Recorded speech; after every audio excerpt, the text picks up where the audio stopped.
जय गुरुदेव। आप देख रहे हैं मस्तिचक धाम यूट्यूब चैनल। आज आप सबके बीच जो है आज हम संदेश लेकर आए हैं। वो संदेश है पूज्य शुक्ला बाबा के बारे में।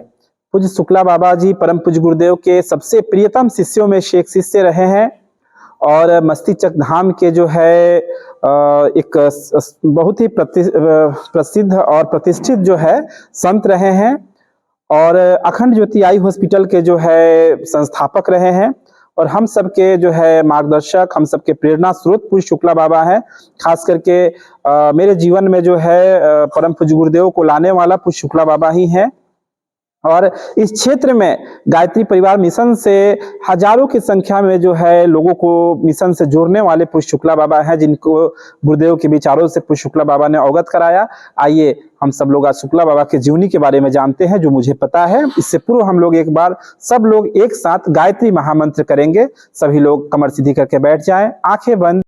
ओम भूर्भुवः स्वः तत्सवितुर्वरेण्यं भर्गो देवस्य धीमहि धियो यो नः प्रचोदयात्। ओम गुरुर्ब्रह्मा गुरुर्विष्णु गुरुरेव महेश्वर गुरु साक्षात् परब्रह्मा तस्मै श्री गुरुवे नमः। अखंड मंडलाकारं व्याप्तं येन चराचरं तत्पदं दर्शितं येन तस्मै श्री गुरुवे नमः। मातृवत् लालित्री च पितृवत् मार्गदर्शिका नमोस्तु गुरुसत्तायै श्रद्धा प्रज्ञायुता चया श्रद्धा प्रज्ञायुता चया। संध्याकालीन चर्चा परिचर्चा सत्र में बैठे हुए 9 दिवसीय साधना 9 दिवसीय संजीवनी साधना अनुष्ठान में आए हुए सभी परिजन, हमारी देव स्वरूपा बहनें, देवतुल्य भाई, आप सभी का जो है गायत्री शक्तिपीठ मस्तिचक के जो है इस पावन धरा पे आप सबको कोटि कोटि नमन। ये जो धाम है, ये जो तीर्थ है, पूज्य शुक्ला बाबा की जन्मभूमि है, तपोभूमि है। साथ ही साथ आप सबको बताना चाहेंगे कि यह स्थान, जिस स्थान पे आप लोग बैठ के अपना 9 दिन का अनुष्ठान आज पूर्ण किए, कल आप लोग पूर्णावती करेंगे, यह स्थान 350 साल पुराना जो है नागा साधुओं सन्यासियों का जो है ये केंद्र रहा है। यह स्थान जहाँ पे अभी वर्तमान में है, यहाँ पे पूर्व में जो है नागा साधु का मठ हुआ करता था और ये मठ जो है, इसका क्या कॉन्सेप्ट है इसके बारे में हमको बताएंगे। जो ये मठ था, ये मठ जो है आपको बताएंगे कि यहाँ से जो है लगभग जो है 200 किलोमीटर से अधिक दूरी पे जो है का स्थान है वाल्मीकि नगर। नेपाल और भारत का बॉर्डर है, बिहार में ही पड़ता है। वहीं से जो है गंडक नदी समतल एरिया में प्रवेश करती है, उससे ऊपर पहाड़ी एरिया में है। तो वहां से लेके सोनपुर में, जहां पे गंडक और गंगा का संगम है, सोनपुर जो क्षेत्र जगह है, वहां गंडक नदी गंगा नदी में प्रवेश कर जाती है। यहाँ वाल्मीकि नगर से सोनपुर के बीच में गंडक के किनारे कुछ दूरी पे जो है नागा साधु लोग का मठ बना हुआ था, जो आज भी कहीं कहीं जो है विद्यमान है, आज भी है। ये क्यों बना हुआ था कि कार्तिक पूर्णिमा पे यहाँ पे जो सोनपुर जगह है, हरिहर क्षेत्र जिसको बोलते हैं, वहां विश्व प्रसिद्ध मेला लगा करता था। पहले तो सबसे पॉपुलर मेला वही था, वर्ल्ड का सबसे फेमस जो है पशु मेला, कैटल फेयर। लेकिन आज जो है बहुत सारा मेला हो गया, तो उसकी इतनी जो है गरिमा नहीं रही, उसका जो है लेवल भी थोड़ा डाउन हो गया और मेला भी अब उस स्वरूप में नहीं लगता है। तो मेला में क्या होता था कि कार्तिक पूर्णिमा पे वो लगता था, जिस कार्तिक पूर्णिमा पे स्नान करने के लिए दूर दूर से संत महात्मा आते थे। जैसे कुंभ के मेला में कैसे आते हैं, तो ऐसे ही कार्तिक पूर्णिमा में हर साल स्नान करने जो है, जो हिमालय में, नेपाल वाले हिमालय क्षेत्र में जो नागा सन्यासी रहते थे, साधु रहते थे, वो लोग इसी रास्ते से, यानी कि वाल्मीकि नगर से गंडक नदी के किनारे किनारे पहले जो है प्राचीन समय में, जब जिस समय की हम बात कर रहे हैं 300-350 साल पहले की बात, उस समय गंडक नदी यहाँ से पास में हुआ करता था। आज यहाँ से लगभग जो है 4 किलोमीटर से अधिक दूरी पे चला गया है, लेकिन उस समय बहुत पास में था। तो ये स्थान जो है बिल्कुल गंडक के किनारे था, ये जो मस्तीचक स्थान है। तो उनका केंद्र जो है वाल्मीकि नगर से लेकर सोनपुर तक बना हुआ था, और उनका सबसे अंतिम पड़ाव जो हुआ करता था वो पड़ाव मस्तीचक में हुआ करता था। एक दिन पूर्व रात्रि में वो लोग नागा साधु लोग यहाँ मस्तीचक में आ जाते थे। ये हम इसलिए बताना चाह रहे हैं कि अभी हम लोग चर्चा कर रहे थे पूज्य शुक्ला बाबा की जीवनी के बारे में, लेकिन जीवनी से पहले हमें मस्तीचक के बारे में, मस्तीचक के इतिहास के बारे में जानना जरूरी है कि आखिर मस्तीचक का क्या इतिहास है। तब हम लोग का कॉन्सेप्ट क्या होगा कि बेहतर क्लियर होगा। तो उनका सबसे अंतिम पड़ाव जो है वो कहाँ होता था? मस्तीचक में होता था। जैसे कल कार्तिक पूर्णिमा है तो वो लोग एक दिन पूर्व रात्रि में यहाँ मस्तीचक तक पहुंच जाते थे, और एक दिन पूर्व रात्रि में यहाँ उनका समागम होता था। खूब मौज मस्ती वो लोग करते थे। सामने जो तालाब है उसका नाम नागा सरोवर हुआ करता था। ये तालाब जो है मंदिर का पार्ट है वो तालाब। तो उसमें लोग जो है उस समय तो जो है यही साधन था, कुआं और तालाब, इसी में लोग स्नान करते थे। और अगले दिन सुबह सुबह वो लोग 3 बजे जो है यहाँ से फिर पैदल जो है हरिहर नाथ के लिए वो लोग चल देते थे, और जाकर जो है गंगा में स्नान करते थे वो लोग। यहाँ से लगभग हरिहर नाथ की दूरी आपका जो है 23-24 किलोमीटर जो है गंडक के रास्ते से थी। अभी तो मेन रोड से थोड़ा ज्यादा पड़ जाएगा। तो वो लोग स्नान करते थे, और उनका एक प्रतिनिधि यहाँ हमेशा रहा करते थे। जैसे आप शक्तिपीठ में परिवारक कैसे रहते हैं देखभाल करने के लिए, वैसे ही नागा साधुओं के एक प्रतिनिधि यहाँ रहा करते थे। वो प्रतिनिधि क्या करते थे कि पूरे क्षेत्र में जो है धर्म का प्रचार करते थे। क्षेत्रों में अगर अकाल पड़ गई, क्षेत्रों में अगर जो है किसी तरह की आपदा आ गई, तो उन लोग का सेवा करते थे। कैसे सेवा करते थे? क्योंकि जो केंद्र थी उनकी, जो नागा साधु लोग का मठ हुआ करता था, अपने आप में संपन्न हुआ करता था। कैसे संपन्न हुआ करता था? आखिर उनके पास कैसे आती थी साधन उनके पास आती थी उनके साधना से। इतने साधना होते थे उन लोग के पास में कि वो लोग मिट्टी को सोना बना देते थे। उनके जो सबसे अंतिम प्रतिनिधि यहाँ पे हुए उनका नाम था बाबा हरिहर दास जी। तो बाबा हरिहर दास जी जब यहाँ पे प्रतिनिधित्व कर रहे थे इस केंद्र का, तभी शुक्ला बाबा जी का जन्म इसी गांव में हुआ। यहाँ से 200 मीटर की दूरी पे उनका पैतृक घर है। शुक्ला बाबा के पिताजी जो हैं वो पेशे से वैद्य थे। तो पेशे से वैद्य और एक सन्यासी जो एक मठ पे जो साधु रहते थे, नागा साधु, उनका एक आपसी संबंध हो जाता है। तो एक आपसी उन लोगों का संबंध था, दोस्ती थी। शुक्ला बाबा के पिताजी अपने जो बेटे थे शुक्ला बाबा जी थे, उनको लेके आया करते थे मठ पे बचपन से, छोटे से ही। और उनका छोटे में ही जो है अटैचमेंट जो है नागा बाबा के साथ बहुत ज्यादा हो गया। जैसे वो थोड़ा बड़े हुए, मतलब अपना जो है दैनिक क्रिया खुद से करने लगते थे, अपना चलना फिरना खाना पीना खुद से करने लगे, तो वो अपने घर से जो है भाग के यहाँ मठ पे आ जाया करते थे। और नागा बाबा साधना करते थे, ध्यान करते थे, तो बैठ के उनको देखते थे कि कैसे आप साधना कर रहे हैं, कैसे आप ध्यान कर रहे हैं। थोड़ा बड़े हुए शुक्ला बाबा, यानी कि उनका उम्र जो है लगभग 9-10 साल का हुआ। तो 9-10 साल का हुआ तो उनको जो है बाबा हरिहर दास जी उनको साधना के बारे में ज्ञान शिक्षा देने लगे। साधना के बारे में शिक्षा देने लगे। उनको भी साधना में खूब मन लगता था। उनके घर वाले उनको विद्यालय पढ़ने के लिए भेजते थे। शुक्ला बाबा विद्यालय छोड़ के भाग के यहाँ आ जाते थे। बोलते थे मेरा विद्यालय तो यही है, हम तो आपसे ही पढ़ेंगे। जो बाबा हरिहर दास जी थे, उनके पास में ऐसी ऐसी तांत्रिक साधनाएं थी कि वो मिट्टी को क्या करते थे, सोना बना के रख देते थे। आज भी लोग जो है क्षेत्र में आसपास के लोग कहते हैं कि मस्तीचक के जो गायत्री शक्तिपीठ है वहां तो सोना बना बना के गाड़ा हुआ है। नागा बाबा और शुक्ला बाबा ने इतना सोना बनाया है मिट्टी का कि वहां कोई पैसे की कमी नहीं है। उनको ये सब बिल्डिंग खड़ा करना होता है तो थोड़े उनको चिंता है, निकाल लेते हैं, 2-3 किलो बेच देते हैं, बिल्डिंग खड़ा कर देते हैं। ऐसे लोगों की धारणा है। लेकिन उन्हें क्या पता कि कौन सी साधना, कौन सी सोना यहाँ गड़ी हुई है। यहाँ सोना कौन सा गड़ा हुआ है? शुक्ला बाबा और नागा बाबा गुरुदेव, इन लोगों की साधना की सोना गड़ी हुई है। जो साधना की सोना आज मस्तीचक धाम को दिन दूना रात चौगुना बढ़ा रही है। कच्छप अवतार की तरह, जैसे कच्छप अवतार में भगवान जो है छोटा स्वरूप लेकर अवतार हुए और बढ़ते बढ़ते एक विराट स्वरूप धारण कर लिए, वैसे ही मस्तीचक धाम एक दिन बहुत विराट स्वरूप धारण करेगा, क्योंकि ये स्वयं महाकाल का कच्छप अवतार है, केंद्र। तो शुक्ला बाबा को उन्होंने साधना की, तब की वो सारी विद्याएं उन्होंने दिया नागा बाबा ने। शुक्ला बाबा के पास भी वो सारी साधनाएं आ गई जिससे वो कुछ भी कर सकते थे। तांत्रिक प्रयोग भी करते थे नागा बाबा। तांत्रिक साधनाएं भी शुक्ला बाबा को उन्होंने सिखाया बहुत सारी। शुक्ला बाबा के जो पिताजी थे, उनके जो माताजी थे, उनको भय हो गया कि हमारा बच्चा कहीं मार्ग से न भटक जाए। थोड़ा युवावस्था में प्रवेश किए शुक्ला बाबा। 15-16 साल के थे तब तक उनका विवाह उन लोगों ने, घर वालों ने कर दिया। शुक्ला बाबा का विवाह हुआ तो शुक्ला बाबा गृहस्थ जीवन का मर्यादा का पालन करते हुए भी जो है अपनी साधना में कोई कमी नहीं होने दिया, साधना में वो तल्लीन रहे। कुछ दिन बाद जो है शुक्ला बाबा नागा बाबा से बोले, बाबा हरिहरदास से, कि महाराज आपने हमें साधना तो सब कुछ सिखाया, लेकिन आज तक आपने मुझे दीक्षा मंत्र नहीं दिया, हमें जो है अब आप दीक्षा मंत्र दीजिए, हम आपका शिष्य बनना चाहते हैं।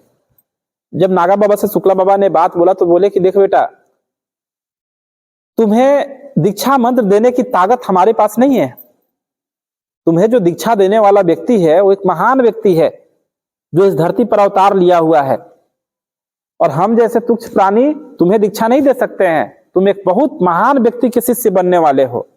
शुक्ला बाबा को आश्चर्य हुआ, बोले कि आपसे बड़ा महान कौन हो सकता है, हमारे लिए तो सबसे महान आप ही हैं, हम आप ही से दीक्षा लेंगे। लेकिन शुक्ला बाबा को नागा बाबा ने दीक्षा नहीं दिया, बोले नहीं नहीं, हम तुम्हें बेटा दीक्षा नहीं दे सकते हैं, तुम्हारे गुरु इस धरती पर आ चुके हैं, तुम्हें मिलेंगे। किसके बारे में बताया उन्होंने?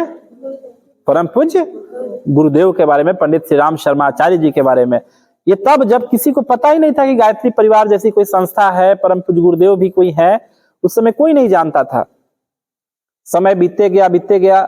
शुक्ला बाबा पहलवानी में बहुत ही शौक रखते थे, खूब पहलवानी करते थे, मतलब अखाड़ा जो होता था पहलवानी अखाड़ा, उसमें जाया करते थे। शरीर से भी शुक्ला बाबा थे लंबा, खूब लंबे थे, और शरीर से पहलवानी भी करते थे। समय बीतते गया, साधना में, पहलवानी में, चिकित्सा में उनके पिताजी वैद्य थे, तो कुछ वैद्य का जो है इनको भी ज्ञान था, लोगों की सेवा में, इन सब में जो है उन्हें पूर्ण तरह से जो तल्लीन थे।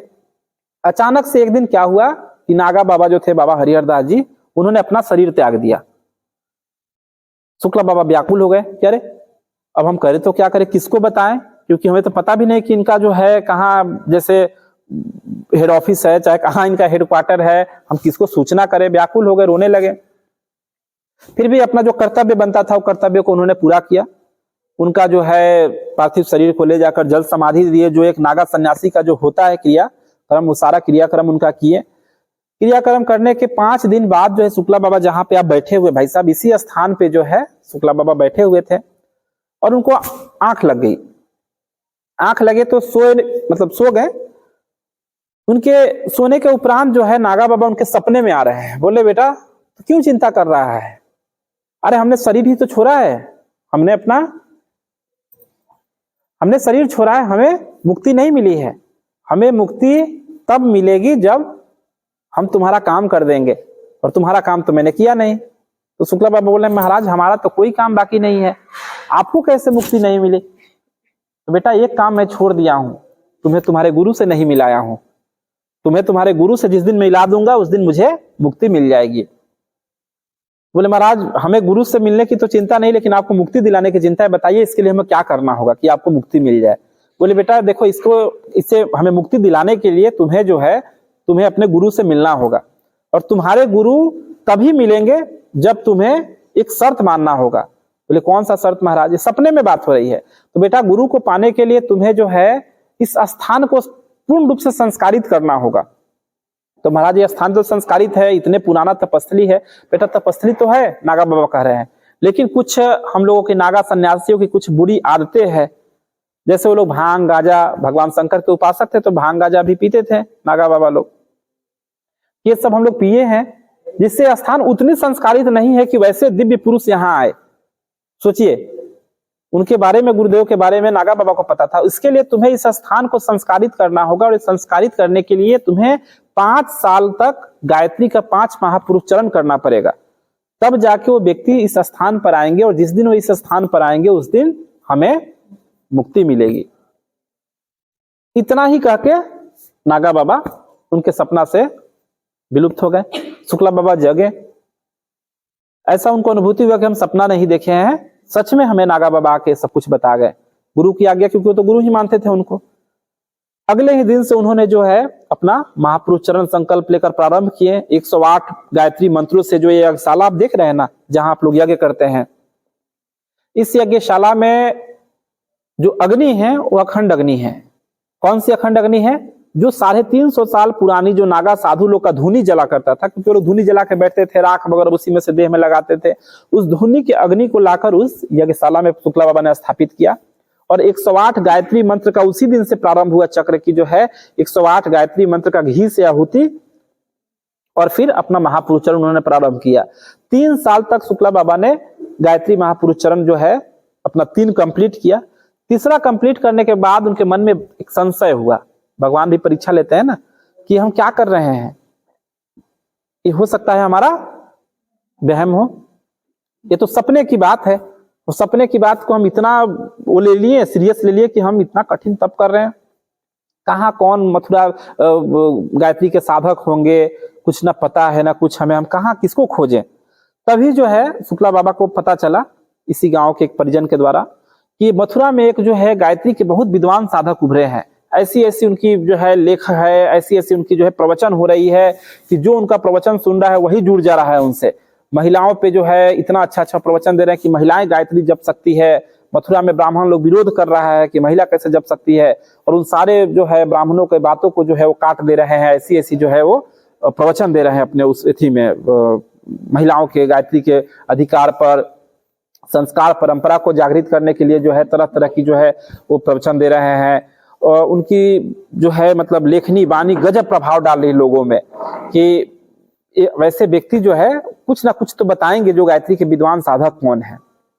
उनका ये पता है, शुक्ला बाबा को पता मिला गुरुदेव का। तो शुक्ला बाबा के मन में ऐसा भाव उभरा कि हो सकता है कहीं वो व्यक्ति को पता हो कि सबसे विद्वान साधक कौन है गायत्री का। शुक्ला बाबा ने यहाँ से क्या किया कि 3 पन्ने की चिट्ठी लिखा। किनको? गुरुदेव के पते पे मथुरा में, कि हमारे भी क्षेत्र में भारतीय संस्कृति की ह्रास हो रही है, यहाँ भी महिलाओं को जो है गायत्री का अधिकार नहीं है, यहाँ भी महिलाएं अशिक्षित रह जाती हैं, पुरुषों के तुलना में महिलाओं को जो है अधिकार जो है समानता का अधिकार नहीं है। आप जैसे अगर विद्वान पुरुष अगर हमारे क्षेत्र में आते हैं प्रवचन देते तो यहाँ भी लोगों को जन जागरूकता मिलती है। ऐसी समस्याएं उन्होंने 3 पन्ना का लिखा और गुरुदेव को यहाँ आमंत्रित किया। किस लिए? कि अगर वैसे व्यक्ति यहाँ आते तो हम उनसे पूछेंगे कि जो है आप बताइए कि गायत्री के सबसे विद्वान व्यक्ति कौन है। इस भाव से उन्होंने लिखा। उन्होंने पत्र जो है गुरुदेव के पते पे भेजा। गुरुदेव को पत्र मथुरा में मिला। गुरुदेव पत्र को पढ़ के क्या किए, 3 लाइन में रिप्लाई दिए। क्या लिखे कि तुम्हारा पत्र मिला, पढ़कर अच्छा लगा, परंतु अभी 2 वर्ष बाकी है। जब वो पत्र यहाँ शुक्ला बाबा को मिला तो वह आश्चर्यचकित हो गए, अरे ये बात जो है उनको कैसे पता। तब जो है उन्हें समझ में आ गया कि जो व्यक्ति की हम तलाश कर रहे थे, जिस व्यक्ति की हम तलाश कर रहे थे वो व्यक्ति हमें मिल गए। और ये व्यक्ति कोई साधारण व्यक्ति नहीं है, व्यक्ति दूरदृष्टा है। वाकई जो है ये कोई महान संत है जिनको जो है ये भविष्य की जो भविष्यवाणी जो कर गए कि जो है अभी 2 वर्ष बाकी है। आखिर में कैसे पता।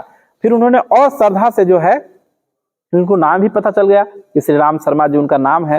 उन्होंने 2 साल और खूब श्रद्धा से महापुरुष चरण किया और जब 5वां महापुरुष चरण पूर्ण कर लिए, पुनः इसी स्थान पे वो सोए हुए थे। दोपहर का समय था। गुरुदेव अचानक से आते हैं, बोलते बेटा बता तुम्हारा गुरु कहाँ प्राण त्यागा था। जैसे सबरी भगवान को देखते पहचान गए वैसे शुक्ला बाबा पहचान गए। गुरुदेव को लेके गए।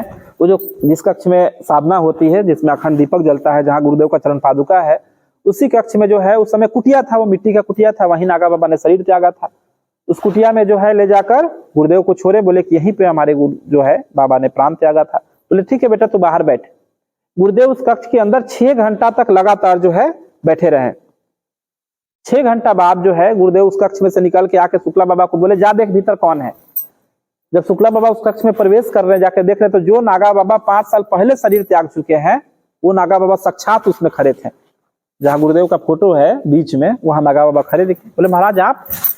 तो बोले हाँ बेटा हम। तो आप कैसे है?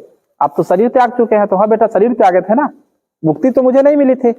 मैंने तो बताया था ना कि मुक्ति मुझे तभी मिलेगा जब तुम्हें तुम्हारा गुरु मिल जाएंगे। तो बेटा आज तुम्हें तुम्हारा गुरु मिल गए और आज मुझे मुक्ति मिल गया। जा उनका पैर पकड़ ले। वो कोई साधारण गुरु नहीं है, सदगुरु है। उनको छोड़ोगे तो क्या होगा, बिखर जाओगे, और उनको पकड़ लोगे तो तुम्हारे जीवन का कायाकल्प कर देंगे। इस स्थान को जो है कायाकल्प कर देंगे। जा उन्हें मत छोड़ना। इतना कहकर नागा बाबा वहां से विलुप्त हो गए। शुक्ला बाबा फिर बाहर निकले, आकर गुरुदेव के चरण पकड़ लिए। फिर गुरुदेव उनको गले से लगाए, गले से लगा के बोले बेटा तुम्हारा जन्म एक विशेष प्रयोजन के लिए हुआ है, तुम्हें बहुत सारा काम करना है। फिर शुक्ला बाबा को लेकर वो मथुरा चले गए। मथुरा जाने के बाद उस समय प्रारंभिक चरण में मिशन था। मिशन के प्रचार प्रसार में शुक्ला बाबा को, पहले तो शुक्ला बाबा को दीक्षा दिए गायत्री मंत्र की, उसके बाद दीक्षा देने के बाद में पूरे भारतवर्ष में जो है शुक्ला बाबा को मिशन के प्रचार प्रसार में भेजा करते थे। प्रारंभिक चरणों में जब गुजरात, मध्य प्रदेश, छत्तीसगढ़, असम, बिहार, मध्य प्रदेश, इन राज्यों में जब शक्तिपीठ का स्थापना हो रहा था, उन स्थापना क्रम में जो है पूज्य गुरुदेव, वंदनीय माता जी और शुक्ला बाबा, ये 3 लोग चला करते थे। उसके बाद जो है अन्य लोग जो है बहुत सारे लोग जुड़े हैं, जो सबसे पुराने जैसे वरिष्ठ लोग थे, जैसे आपके लीलापति शर्मा जी हो गए, प्रोफेसर लोकेश हो गए और अन्य भी जो परिजन हो गए, वो सब लोग बाद में जुड़े हैं। शुक्ला बाबा उन सबसे पहले जुड़े थे। खास करके गुजरात में शुक्ला बाबा का बहुत समय रहा। गुजरात के अहमदाबाद में, सूरत में, बड़ोदरा में जो है वहां पे बहुत समय तक रहे और शक्तिपीठों का जो है वहां पे विस्तार, मिशन का विस्तार खूब किए। उसके बाद 1972 में गुरुदेव जो है शांति कुंज से, मथुरा से शांति कुंज चले आए परमानेंट। शांति कुंज आने के कुछ वर्ष बाद जो है गुरुदेव शुक्ला बाबा को बुलाए, बोले बेटा ऐसा कर कि जो है तू बाहर में तो बहुत कुछ काम किया, अब तुम कुछ अपने क्षेत्र के लिए भी कर। सबसे पहले तो तुम अपने यहाँ शक्तिपीठ बना। तो शुक्ला बाबा बोले शक्तिपीठ कहाँ बनाए गुरुदेव? तो शक्तिपीठ वहां बना जो स्थान नागा साधुओं ने 350 सालों से तपाया है, उस स्थान पे शक्तिपीठ बनाओ। तो महाराज शक्तिपीठ, शुक्ला बाबा बोल रहे हैं गुरुदेव से कि शक्तिपीठ वहां किसी शर्त पे नहीं चलेगा। शक्तिपीठ वो तो जो है देहात एरिया है, चोर डाकुओं का इलाका है। वाकई जो है उस समय ये सब एरिया क्या था, पूरा अविकसित एरिया था। यहाँ पे लोग दिन दहाड़े लोग जो है आने से डरते थे लोग। 2017 में तो यहाँ मस्तिचक में बिजली और सड़क बनी है। बिजली नहीं थी 2017 तक मस्तिचक में, सोचिए। और 2007 की बात करें, 2007-8 की बात करें, 2007 तक तो दिन में लोग इधर आने से डरते थे, ऐसा यहाँ पे आतंक था। और ये बात है आपका 1975-76 की बात चल रही है। बोले नहीं गुरुदेव वहां शक्तिपीठ नहीं चलेगा। फिर गुरुदेव बोले चलेगा चलेगा चलेगा।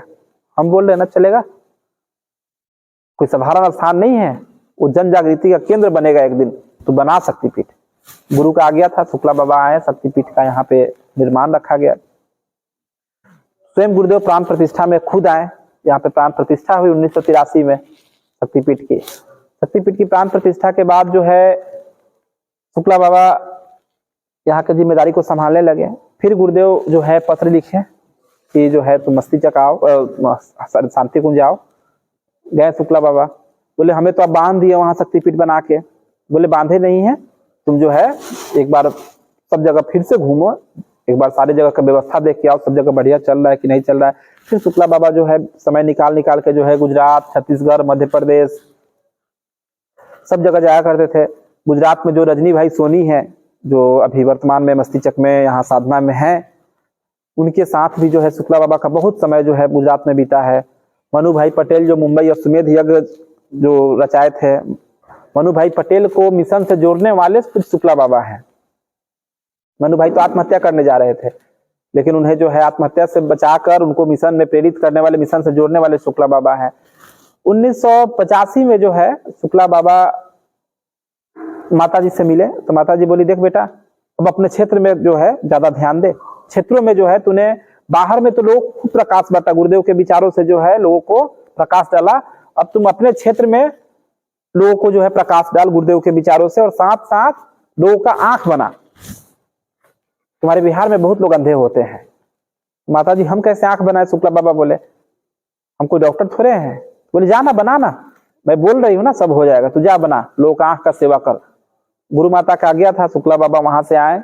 आने के बाद जो है नवरात्रि पे जो है उन्होंने शुरुआत किया। चैत नवरात्रि पे, आसी नवरात्रि पे रिक्शा पे खुद बैठते थे शुक्ला बाबा, एक माइक लेकर पूरे क्षेत्र में जो है भ्रमण करते थे कि जिनको भी आंखों से परेशानी है वो गायत्री मंदिर में आइए, आपका यहाँ निःशुल्क जांच होगा, आपको हम नेपाल लेकर जाएंगे। उस समय नेपाल में एकमात्र अस्पताल हुआ करता था, और यहाँ सबको शुक्ला बाबा बुलाते थे और अपने खर्च से लोगों को लेकर नेपाल जाया करते थे। और नेपाल में जिनका आंख जांच होता था, जिनका मोतियाबिंद वगैरह होता था, उनका जो है वहीं पे ऑपरेशन होता था, बाकी लोग को अपना लेके साथ में आते थे। ऐसा ही क्रम जो है बहुत दिन तक चला। उसके बाद एक गायत्री परिवार के ही डॉक्टर मिल गए, अपने मिशन से जुड़े हुए, शुक्ला बाबा के शिष्य थे पटना के। वो आकर शुक्ला बाबा से बोले, बाबा आप जो है इतना लोग को लेकर नेपाल जाते हैं, क्यों सबको लेकर जाते हैं? जिनका जरूरत हो उनको ही लेकर जाइए, हम आकर यहाँ छांट दिया करेंगे। फिर वो जो है गायत्री जयंती, गुरु पूर्णिमा, बसंत पंचमी, इन सब अवसरों पर जो है नेत्र जांच होने लगा। वो आकर लोगों को छांट देते थे, जैसे स्क्रीनिंग होता है ना आज, वैसे स्क्रीनिंग होता था, कैटरेक्ट स्क्रीनिंग। और कैटरेक्ट जिनका निकलता था उनको ही लेकर बाबा जाया करते थे, नेपाल ले जाकर आंख बनवाया करते थे। फिर जो है महीना में, हर महीना में क्रम बनने लगा। फिर वही डॉक्टर साहब बोले कि बाबा ऐसा करते हैं ना, बहुत ज्यादा खर्च आपका पड़ रहा है, हम आकर ऑपरेशन ही कर दिया करेंगे मस्तिष्क में ही। फिर इसी मंदिर परिसर से ही जो है आंख अस्पताल की शुरुआत हुई। 1995 में जो है बिहार सरकार का एक नियम बना कि जो है आप कहीं भी ऑपरेशन नहीं कर सकते हैं, मंदिर या किसी आश्रम, किसी धर्मशाला में। उसके लिए आपका प्रॉपर हॉस्पिटल वो जो है, मतलब एक ओटी होना चाहिए, बिना ओटी सेटअप का आप सर्जरी जो है नहीं कर सकते हैं। तब इसी मंदिर के ऊपर जो है ऑपरेशन थिएटर बना, 10 बेड का वार्ड बना, सामने जिसमें समाधि है ओपीडी था। इस तरह से जो है इसी मंदिर से जो है अखंड ज्योति की यात्रा की शुरुआत हुई। और फिर 2005 में सरकार का जो रूल आया कि जो है आप बिना हॉस्पिटल बिल्डिंग का आप जो है कोई अस्पताल नहीं चला सकते हैं। तब जाके साधन की कमी थी, साधना थी, साधन भी जुटने लगा। और फिर जाके जो पुराना अस्पताल है, जहाँ पे चरक परिसर है, उसका भूमि पूजन हुआ 2007 में। और उसके बाद जो है नया वहीं पर जो है नया निर्माण शुरू हुआ। और नया निर्माण शुरू हुआ उसके बाद वहाँ अस्पताल बना। और आज जो है गायत्री शक्तिपीठ मस्तिचक अपनी साधना के बलबूते, पूज्य गुरुदेव की साधना के बलबूते, शुक्ला बाबा के साधना के बलबूते, नागा साधुओं की साधना के बलबूते आज विश्व का ग्रामीण क्षेत्र का सबसे बड़ा नेत्र अस्पताल बनकर जो है कार्य कर रहा है। और इन सब के पीछे परम वंदनीय माता जी का वो शब्द है कि जा आंख बना, और पूज्य शुक्ला बाबा का तप है, परम पूज्य गुरुदेव की प्रेरणा है, नागा साधुओं का आशीर्वाद है कि आज यहाँ से लाखों की संख्या में लोगों का जो है निःशुल्क नेत्र उपचार हो रहा है। हजारों की संख्या में जो है बेटियां यहाँ पढ़ रही हैं। और सिर्फ नजर ही नहीं बदला जा रहा है, लोगों का नजरिया भी बदला जा रहा है। गायत्री शक्तिपीठ मस्तिचक मिशन के 7वें आंदोलन पे जो है दिन रात काम कर रहा है और आगे जो है करता रहेगा। यही इस गायत्री शक्तिपीठ मस्तिचक की जो है यात्रा जो है, जो हमें पता था वो मैंने आप सबके बीच रखा। आप सब लोग जो है इसको जो है सुने, आप सब लोग जरूर बताएं कि आपको ये कैसा लगा सुनकर। आप सब लोग अपना भाव जो है जरूर व्यक्त करें। आप लोग अपना अपना भाव व्यक्त करना ना भूलें। सभी को प्रणाम। ओम शांति शांति शांति।